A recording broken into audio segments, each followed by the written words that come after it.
everybody, welcome. Thanks for coming to the American Writers Festival. Our next program features authors Malcolm Newsome and Clothilde Ewing, and they're going to discuss their visions and aspirations for children's literature.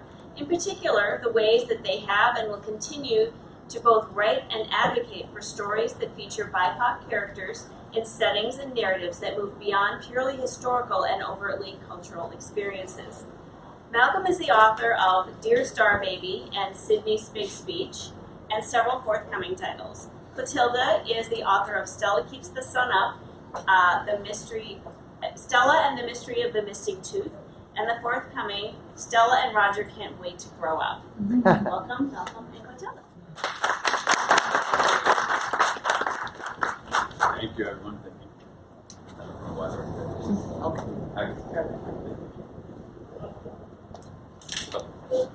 How's everyone today? All right. Thanks for hanging out with us this afternoon for our panel as we talk about, our vision for, representation and, how we would love to see the industry continue to move forward in this regard. I figured we'd probably start with a few brief introductions and then kind of dive into some questions. So we have some questions prepared that we're prepared to discuss, but I think we'd also like to leave time for you all to ask questions as well. So, Linda, thank you for the wonderful introduction. As she said, my name is Malcolm Newsome, and traditionally published children's author from the Chicagoland area, born and raised in Waukegan, and have been in and around the Chicagoland area throughout my life. Dear Star Baby is my debut picture book, released last year, and Sydney's Big Speech was just released in February. Beyond that, I work in cybersecurity. I have 5 kids, ranging from 20 to 4, and they are a constant inspiration for me as we're on this journey to grow. Hi everybody, my name is Clothilde Ewing, and I live here in Chicago. I have 2 children as well, Stella and Jackson. My oldest, Stella, will be 10 years old in July, and she reminds me often that I've had a lot of jobs in my life. We'll drive by, she said, do you work there, you work there, you work there? And I say that because I started on the writing journey probably about 5 years ago or so, and if I think back over the course of my life, I never thought I would write books. I always loved reading. I love recommending books, but I never thought I would actually write a book. And then I had kids, and when I had my 2 children, I was really excited for getting all the things that people get when they have kids, the stroller, the cribs. But for me, it was also the books. It was the books. I couldn't wait to build their libraries. And I was surprised at how hard it was. I was able to do it, but I was surprised at how hard it was to build a library that reflected the community that they lived in, that reflected our family, and that reflected the world. I tapped into friends, I tapped into great booksellers, but it shouldn't have been so hard. But then fast forward, you have these kids and you don't sleep, you don't have time to do much. And I came across a New York Times article that was written back in 2018 by my now publisher, Janine Milner. And it was titled, She Wants More Than MLK at Bedtime.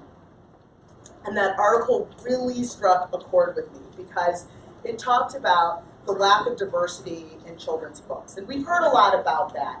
It's grown, but it still isn't where it should be. But what it talked about for me that struck a chord was the fact that the diversity that often exists is 1 or 2 notes. Now, it is important to have books that reflect our history. We have a lot of those in our house. It's important to have books that highlight Black excellence. We have those in our house. But it's also important for my kids to see kids who are just out enjoying life, enjoying a popsicle, wanting to stay up at night. And so I cut that article out. I put it on my vision board. I used to work for Oprah. That's another one of the jobs I have that my daughter laughs about. But I put it on my vision board, and I wasn't quite sure why.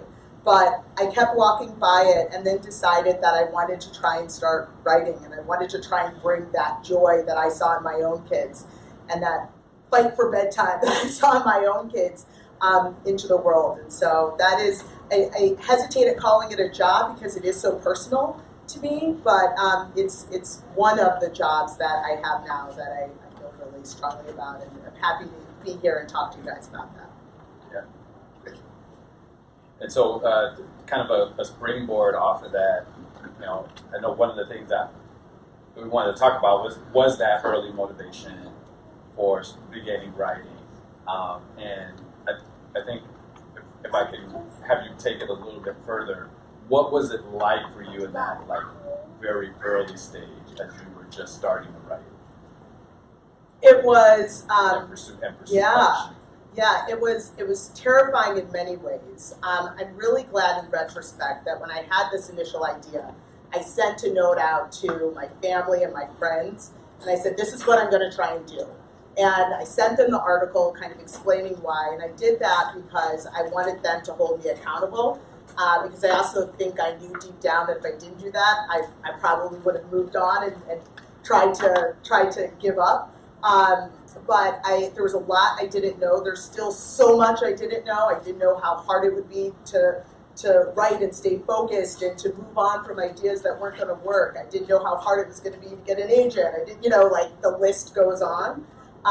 But it's been a journey that was worth it. What about you? Yeah.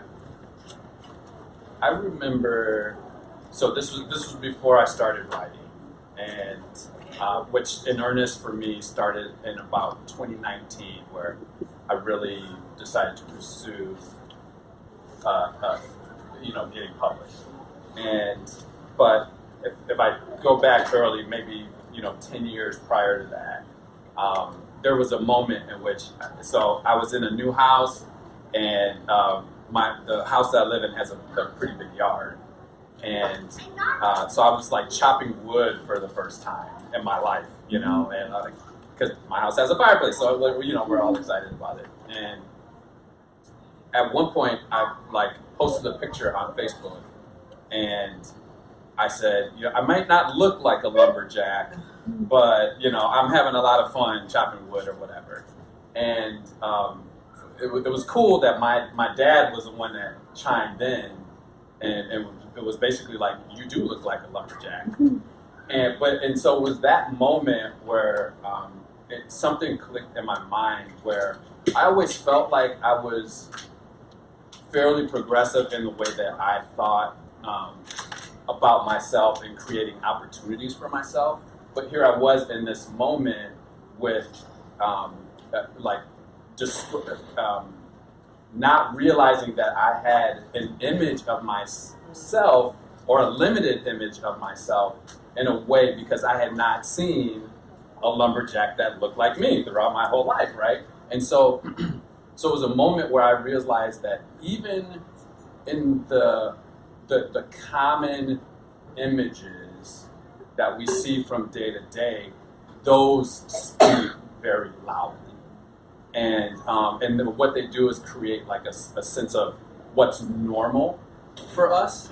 And so as I then fast forward and started thinking about story, especially story for children, I wanted to have images of the normal, the lumberjack, the whatever, so that they grow up with a sense of oh, well, that's just normal.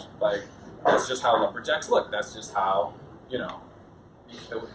on down the line, that's just how it looks, right? And who's the they that you refer to? So they is my children, and so when I started writing, I had my three younger ones now. They're now 10, 6, and 4, but subtract 5 years off of that, and so I'm like, if I can have books out in the world that I can now share with them, that I'm super excited to share with them, that was definitely, that was my early motivation, and well, they still remain my motivation now, but so yes, that's the they. And then my older ones, I had already gone through the process of like initially being, super excited to buy books for them and things like that, but then like that excitement waning because I'm like, I'm just not finding what I really want to have, what I really want to share with them. Yeah. I mean, the they for me was the motivations of my children, and I wanted to bring more joy into the world that reflected my kids. At the same time, I also think it's really important for kids that look nothing like mine to see themselves in a Stella and to see their joy in Stella. When my second book came out, it's a story about Stella and Roger, and they go on a search of a friend's missing tooth. And I did a number of readings in Atlanta, and the demographics of the school were very different. And one of the schools that I did a reading at, it was a majority white school. And so I'm reading through, and in the previous readings, it's like, okay, do you guys see the tooth fairy? Do you see the tooth fairy? And I was in my head thinking, okay, I wonder what the reaction's going to be. The tooth fairy is a black tooth fairy. And the kids in the class were like, I see the tooth fairy. I see I see the black tooth fairy. It wasn't like, oh wait, the tooth fairy's not black. It was there's the tooth fairy.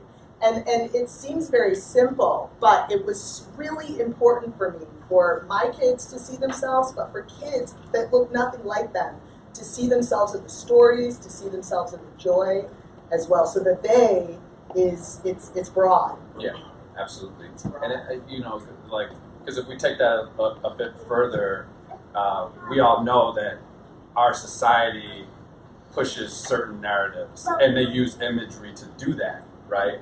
And so if everyone has images, especially positive images, of folks that they might not even encounter on a day-to-day basis, well, now there's gonna at some point need to be some sort of like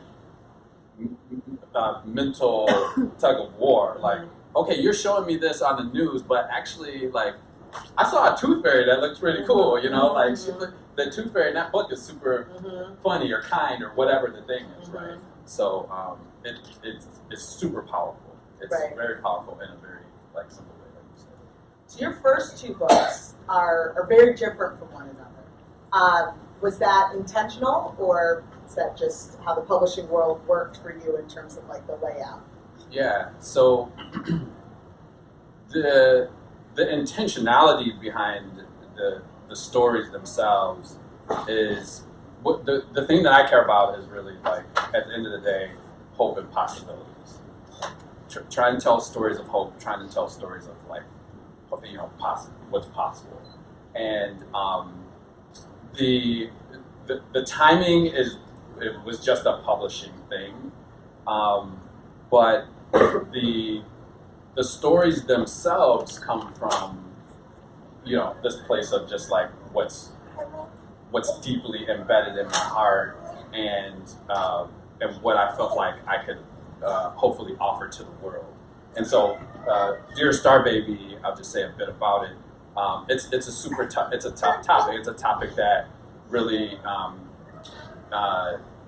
like, for decades and even beyond, is considered taboo. It's really a story about pregnancy loss, miscarriage, and it's written from a young boy's perspective as he's writing a letter to his would-be sibling after finding out that his anticipated sibling won't be joining him, right?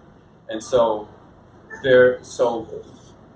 what was really underneath that was taking a personal experience that I had, and then hopefully being able to share and hopefully help other people have conversation around this topic, right? Especially with children, but the entire family or unit, or everyone from young to old, right? And so there was no intentionality really around. It's to this point of like not having it be about race or culture or that, but something that I felt like is a shared struggle, like across all sorts of people from everywhere, right? And so when I think of story, there is joy and things like that that unite us, but then suffering also can be a point in which we build empathy, and empathy then can be that bridge for us to come together. How about you, as you think about, like, because you got your series, but how did you think about how you approach these, and was there a particular? Well, I will say one of the unanticipated challenges with the series, I mentioned I have two kids, Stella and Jackson. Jackson was impressed with number 1. Jackson is not impressed with number 3. He's like, what's up with me? And I am trying to sell a Jackson book right now. So that is just my own internal home politics at the moment, which has become kind of difficult. But, I am really proud of being able to write a series. When I first signed a contract, it was for 2 books, 2 Stella books, and then thankfully they signed up for 2 additional books. And so it's great. I mean, my kids grew up reading Fancy Nancy, reading picture books like that. And I remember really vividly my daughter wanting to be Fancy Nancy for Halloween when she was 5 years old. And, I went with it. Okay, you want to be Fancy Nancy? We got the outfit. And we went to a school party, celebration. And within 5 minutes, she wanted to take the outfit off. She never told me why. She never said why. I asked, I tried not to pepper. I'm not sure if somebody said something to her, like, you can't be Fancy Nancy. That's the mama bear in me thought that might be what happened. And it crushed my soul when I found that out. And she ended up being PJ Masks and was very excited about that later. But it means so much to me when I get pictures from moms whose daughters dress up as Stella for Character Day at school or Halloween. And most of those pictures are of little beautiful black girls who are dressed up as Stella. I did get one picture from a mom in Australia, though, who had a little white child. She struggled with the Afro puffs, but she tried. She had them with little pigtails and had them, whatever. And I was so glad that she thought she could be Stella too. Regardless of what Stella looks like on the cover, she thought she could be Stella too. But, it definitely warms my heart when I get the pictures from moms and daughters that look like I am Stella. Love that. Any unanticipated questions or encounters that you've had on your writing journey? I've had a couple people who've asked if the books have been banned anywhere, and so far, no. Stranger things have happened because there are some books.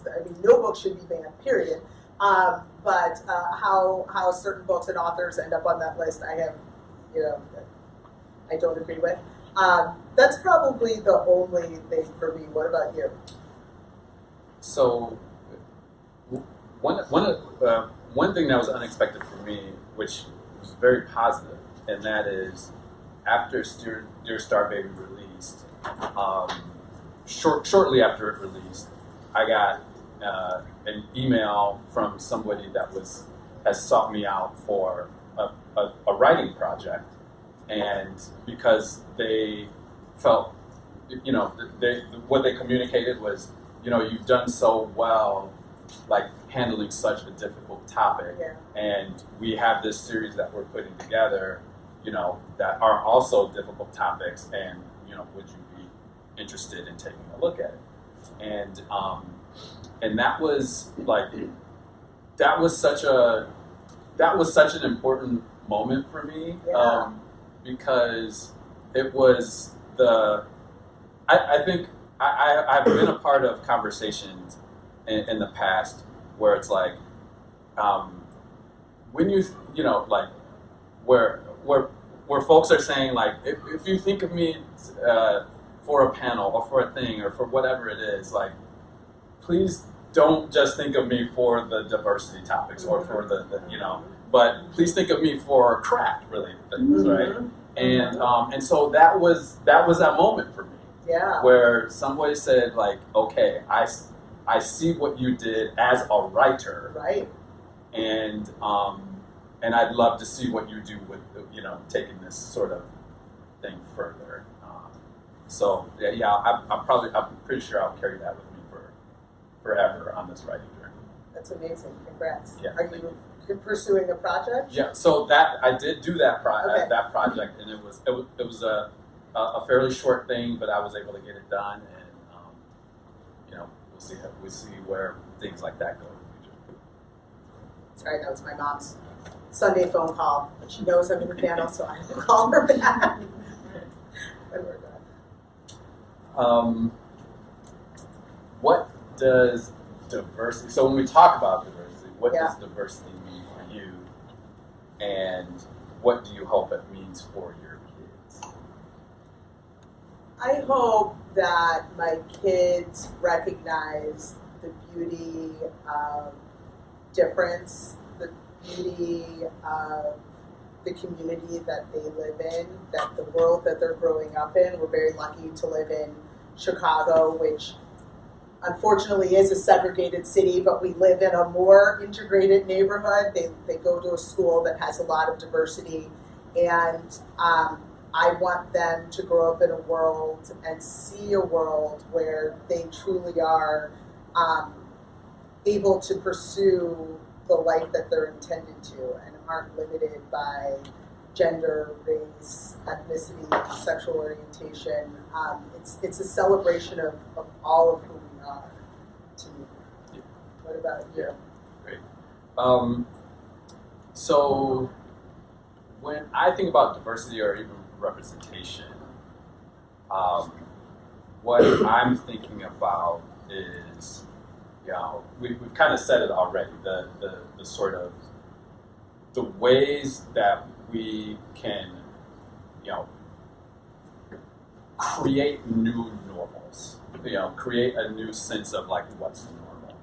And to me, that's really sort of the power of diversity. I grew up in a town, Waukegan, which I consider to be very diverse, especially compared to lots of other places that I've been.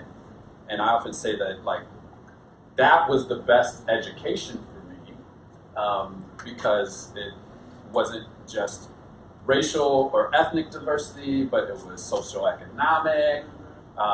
It was family size. It was lots of different axes that we can look at, and so what that did for me was help me to see how I relate to different people, like in ways that go beyond just physical characteristics. Right. Right. And so at the core of it, I think that the greater diversity that we have, when we take physical characteristics into account, I think what we are then able to do is go beyond and start to like really look at what matters, right? Mm-hmm. Which is like how do you treat me? Like who's kind, who's showing empathy, who's like all these things, mm-hmm. the things that really help communities to be better, help schools to be better, help relationships, right. All those things. Right, right. I'm thinking about your comment about the lumberjack and the importance of seeing that imagery for a little kid who may want to be a lumberjack, a little black boy who may want to be a lumberjack one day. And it may seem so small to see that picture in a book, but that means something to that kid who may see a future that he otherwise wouldn't have thought of because he didn't see that. And that's good for kids and adults alike. I wrote an essay some time ago about this experience that my son and I had at Target. My son, I shouldn't have said the store, but okay, at a big box store. The my son at the time was probably 5, and my kids are these kids that if they get money, they're like, oh, I gotta spend it. Where are we gonna go? Where are we gonna go? And he's better than my daughter at that. But he had some money. He wanted to spend it, so we go to this store, and he finds this mechanical snake. And so if you're going to spend that, then that's okay. But your responsibility. So he gets the money out of his pocket. He does his math. He wows the lady with his math, and she says, "Oh my goodness, you're so smart." And then she says, "What are you going to do when you grow up? You're going to be a basketball player? You're going to be a baseball?" I mean, and this is like in 2021. And she really did mean it as a compliment. She was wowed by his skill. And yet the first thing she jumped to was an image that she sees often on television and thought about an athlete. And you could have made a big deal at the time, and so I just said, or a mathematician, or an engineer, or an architect, or a basketball player, if that's what you want to do. But it is so important for people to see images and to see that we can do anything. That we can do anything, whether you're a kid or whether you're an adult alike, to kind of normalize that for people. Yeah, absolutely. And that, like, I had this conversation, fairly recently because as a student growing up through school, I did well in all my subjects, and I like, even growing up, I know I wrote a lot, and I wrote good essays, and I always got good grades on my essays and all the things, right? And but there was never a moment where anyone was like, "Oh, you should pursue writing," or there was never a moment where anybody, like in a school system or other places in the community, I didn't have any of those moments where someone told me, like, I could do this, like, super amazing thing, right? Fortunately for me, those messages were coming from my parents. But then what I think about is, like, well, what about, situations where kids aren't getting those messages at home? So if they're not getting them at home and they're not getting them anywhere else, we've just let a kid down, and I'm not okay with that.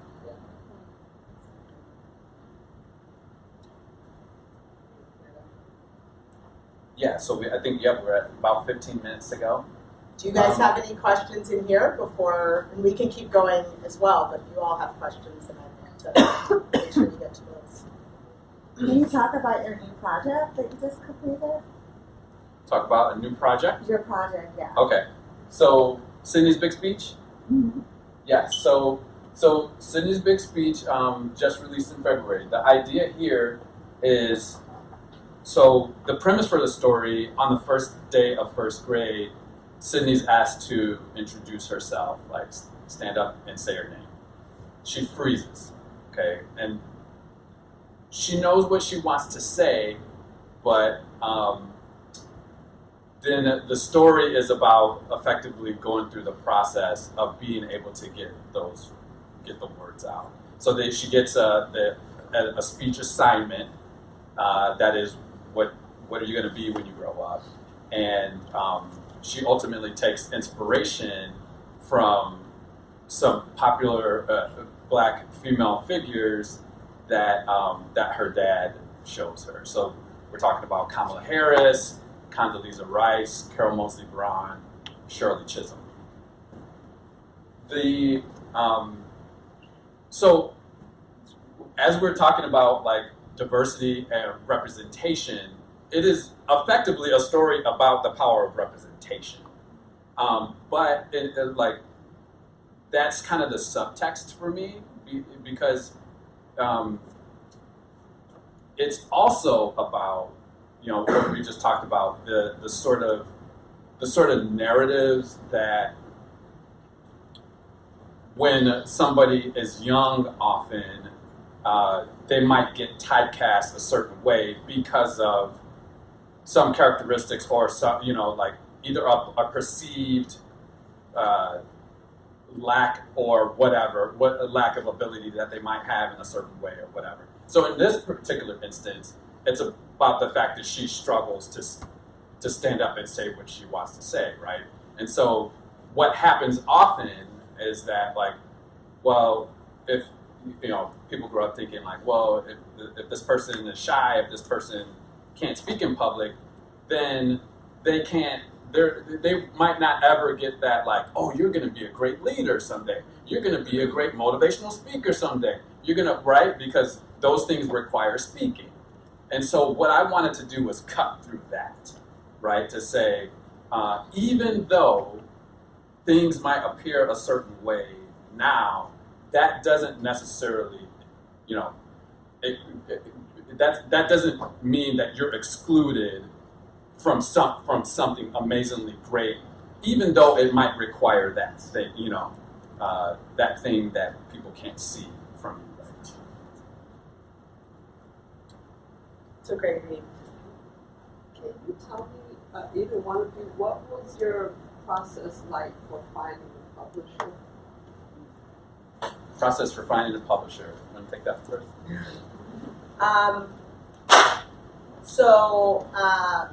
For me, so I was able to find an agent through that group that I sent that initial email to, telling them what I was doing, and I kept them abreast of where I was in my journey. And I say that because I have heard instances where people have been able to get published traditionally without an agent, but in my limited experience, it was easier once I did have an agent. But so I was able to secure an agent after some time, and we talked about dream partners and folks that we thought would be good fits, either because of other things they published or because of mainly it was other people that they had published, the types of stories that they published. For me, Denise Milner Books was a good partner. She is all about celebrating writers of color and books that center characters of color. So that was a good fit for me. She has an imprint at Simon & Schuster. I don't think you always have to go with imprints that are focused on diverse writers or characters, but she's the one who set me on my journey, and it felt right for me. So she focused on authors of color? That was one of her focuses? Denise, yes, yes. And well, I find it's interesting that in the characters in your book, you wanted all various races to see themselves in that character. Yeah, for sure. And I will say, I didn't only talk to imprints or publishers that focused on writers or characters of color, but I did need people to get it. So I talked to another publisher at a smaller house, and this woman really, she was great. She was very enthusiastic about Stella. She loved her, and she was talking about the illustrations, and it was such a small comment in a long conversation, but I knew right away she wasn't the one, because she said to me at one point, she's like, oh, and I can see Stella's hair flying in the wind. And to me, no, like Stella was going to be a little brown girl, and her hair was not going to fly in the wind, because I knew that for children like mine who attend schools where majority white students, she's very well aware that her hair does not fly in the wind. I am working on her loving her hair and loving everything about her. That was like a non-starter. And a comment like that, which was so innocent from that woman, helped me to know, okay, this isn't a match. And there were people in between. So I wasn't wedded to finding somebody who only focused on black characters or black writers. and Deneen and I talked about it a lot. It was also really important to me, similar to what Malcolm said. And not all bookstores have like a diverse book section, but I wanted my book in the children's book section. Children's book section with all the other books. Not that there's anything wrong with a black children's book section, but I wanted it with all the books. Do not market this just to children of color. And she got that and agreed to it as well. So it seemed right. But I do understand the potential irony in the choice. I have a question. What's the book Dear Star Baby about? Yeah, so Dear Star Baby is about, it features a young boy who's super excited for a baby sibling, whether that be a baby brother or sister. And his parents let him know, and they're all super excited, but then he finds out that the baby is not going to make it home from the hospital. And so it then becomes about like seeing how his hopefully his family, he and his family can sort of come together in a moment that's really hard for them, and show each other love and support through a tough time. Thank you. Great question. How are you able to like simplify your like head topics for the children? Because like for me, the Bomber's book about black children should act like they feel like police, but it's kind of hard because it's hard. So I'm just, I guess my question for you is like, how are you able to simplify like this character? That is a very good question, and so for those that might not have heard it, the question was how did I go about effectively tackling such a tough topic, and how do I simplify it for children?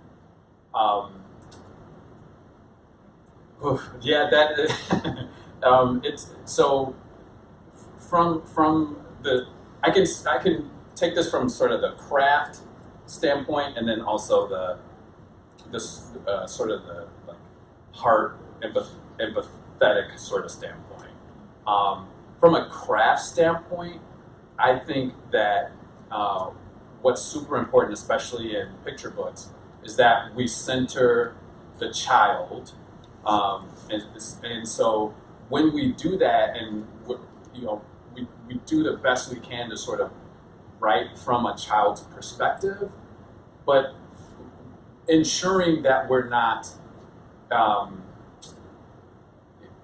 ensuring that we do the best we can that we're not like speaking down to the child or treating the child as like that they don't understand the world or things like that, right? But doing the best we can to try to see through their eyes, because children see a lot of things. They're brilliant. They just might internalize things a little bit different way because they don't have years and years and years of people telling them how to think, right? So, that's a little bit of the starting point for like the physical craft of writing. Now, when it comes to the sort of the heart emotional piece, what I did was think through my experience, but also thought through the experiences of others that I knew that had been through this, to sort of try to weave together, my experiences into a sort of a common thread that I've sort of seen and heard throughout my life, to sort of to hopefully be able to speak to all, to more people in that way. Yeah, that's probably the quickest way that I can answer that now, but maybe we can dive into a little bit more if you're around that. Thank you. That's a really good answer. And an important book. Let's see. Do we have time for one more? I thought I might have saw one more hand. I have I forgot if you said that you published another book, but if you did, can you tell me what the other one's about if you did?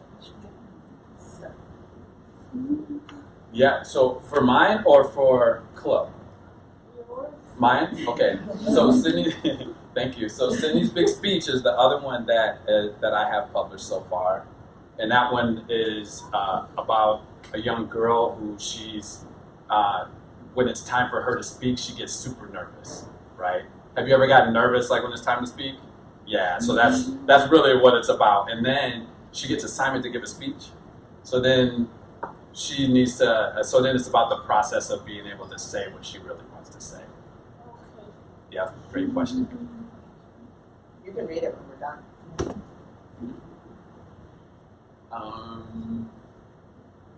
Any more questions before we go? I just, Oh, okay. so you all, your motivation, your inspirations are from your kids, and it's, your kids are, they're still kids right now, so it's like kind of in the moment what they're doing or their stage of life that they're in right now. That's what you get to, you're motivated to write about and develop stories. So I would say my children motivated me to start writing, having them and wanting more books that reflected them. In terms of the stories themselves, I have gotten ideas from my children, just little comments that they make or light tension in the house, but also just from conversation and observances. I keep a notebook with me and write down little ideas when they come to me.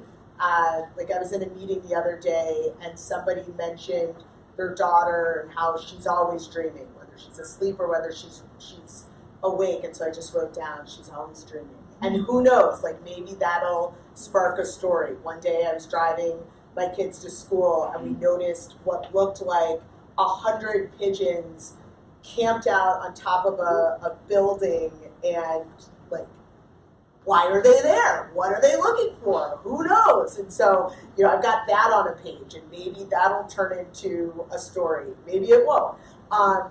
But so it's both from them and just life and observances. Thank All you. right, thank you. All the cameras. Oh, one more.